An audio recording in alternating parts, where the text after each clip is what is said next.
hindi talaga nila makukuha yung pulso ng mayorya ng ICC. Dahil yung dalawa, ang gustong mangyari, panagutin si Duterte. Hanapan ng bigat na butas, mga kababayan ko. What I mean is, hanapan ng mas mabigat na ebidensya. Which is the evidence, mga kababayan ko, ng paglilitis kay Digong, mga kababayan, is yung bigat ng ginawa niya dito sa Pilipinas, mga kababayan ko. Diyan siya walang laban. Diyan siya tumba. Ngayon, mga kababayan ko, grabe yung mangyayari sa kanya for the past September. I think September. Kasi, walang bansang gustong tumanggap sa kanya. Yes, mga kababayan ko. Walang bansang gustong magkalinga kay Digong. Walang bansang gustong yakapin siya. Wala talagang bansa. Ayaw, mga kapatid. Even Australian government, sinuka sila.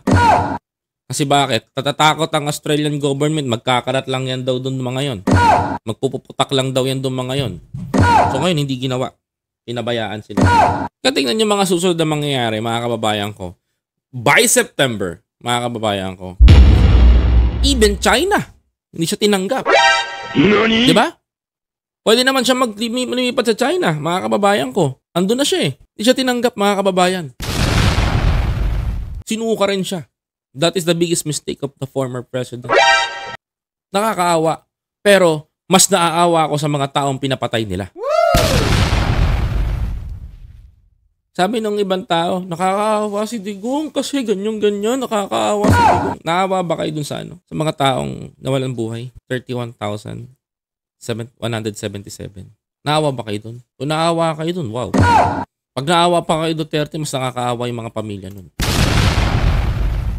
Alam mo sa totoo, pwede nga lang ibala sa Iran to. Ibala na sana yan eh.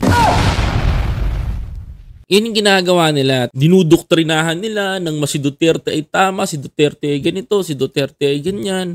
Diba? Ang tinatawag nila, ang tawag ko dun dito is cult eh. Kulto. Malaki buloy. Kinukulto ng mga Duterte yung mga supporter nila doon para magmukhang solid. Mga kababayan ko. Aminin natin, ang mga OFW, sabik makakita ng mga kababayan natin na artista yan. Ito, aminin ito ha. Aminin ito. Sabik makakita ng mga artista yan, mga politician. Yan ang sinasamantala ng mga Duterte. Pag nakita mo sila Sara Duterte, ay, kahit BBM ka, ay, siya pa, Vice President Sara Duterte.